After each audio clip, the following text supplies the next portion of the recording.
तर उद्यापासून पेपरमध्ये येणाऱ्या सरकारच्या सगळ्या जाहिराती बंद करा असं म्हणतात उद्धव ठाकरे। जाहिराती सुरू ठेवाल तर सर्व खर्च त्यांच्या खात्यात दाखवा। निवडणुकीची घोषणा झाल्यानंतर उद्धव ठाकरेंनी ही मागणी केली आहे। तर लोकसभेची निवडणूक जाहीर झाली, आता पंतप्रधानांनी राजीनामा देऊन फिरावं असंही उद्धव ठाकरेंनी म्हटलंय। पंतप्रधानांनी कोणत्याही पक्षाचा प्रचार करू नये असंही उद्धव ठाकरे यांनी म्हटलंय।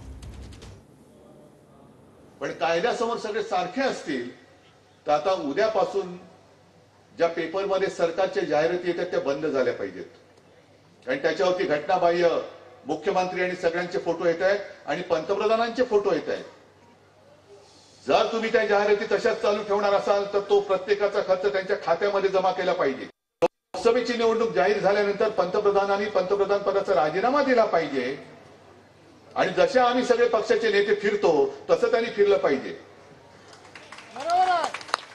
तुम्ही सगळे Z+Z मोठमोठी विमानं, त्याचा खर्च माझ्या सरकारच्या तिजोरीत होणार, माझ्या करदात्याच्या पैशातून होणार। सगळा लवाजमा तुमच्या आसपास फिरणार, सगळे बॉम्ब शोधक सगळे ती वाहनं फिरणार, बॉम्ब स्क्वॉड। आणि सगळ्यात महत्वाचा मुद्दा म्हणजे एखादी व्यक्ती पंतप्रधान असते ती देशाची असते, पक्षाची नसते। देशाचा पंतप्रधान कोणत्याही पक्षाचा प्रचार करता कामा नये।